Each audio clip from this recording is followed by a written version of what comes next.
السلام علیکم ورحمۃ اللہ وبرکاتہ۔ محترم ناظرین، آج 12 جنوری 2022 بروز بدھ کو دارالعلوم دیوبند سے بڑی اہم خبر آ رہی ہے جو ہم آپ سے شیئر کرنے جا رہے ہیں۔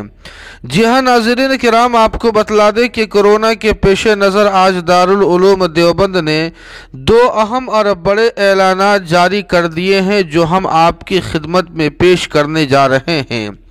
پہلے اعلان میں لکھا ہے کہ تمام طلباء دارالعلوم کو ہدایت کی جاتی ہے کہ جن طلباء نے ویکسین کی پہلی ڈوز لے لی ہے وہ ڈوز لینے کی سرٹیفکیٹ کی فوٹو کاپی، اور جن طلباء نے دونوں ڈوز لے لی ہے وہ اپنے دونوں ڈوز کی سرٹیفکیٹ کی فوٹو اسٹیٹ آج ہی اپنے اپنے درسگاہوں کے ترجمان کے پاس ویکسین ڈوز کی سرٹیفکیٹ کی کاپی دوبارہ جمع کر دے۔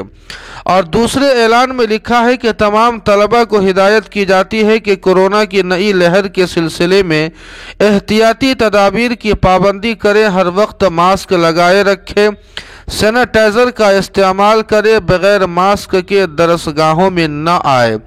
14 جنوری 2022 مطابق 10 جمادی الاخری 1443 ہجری بروز جمعہ سرکاری مہمان دارالعلوم کے معائنے کے لیے آ رہے ہیں۔ اس موقع پر بھی نظم و ضبط کا بھرپور خیال رکھیں اور احتیاطی تدابیر کی پوری پابندی کا مظاہرہ کریں۔ جی ہاں ناظرین کرام، ان دونوں اعلانات کے متعلق آپ کی کیا رائے ہے کمنٹ کر کے ہمیں ضرور بتائیں۔ ویڈیو کو لائک اور شیئر کر دیں اور قاسمی جی کے کو سبسکرائب کرنا نہ بھولیں۔ والسلام علیکم ورحمۃ اللہ۔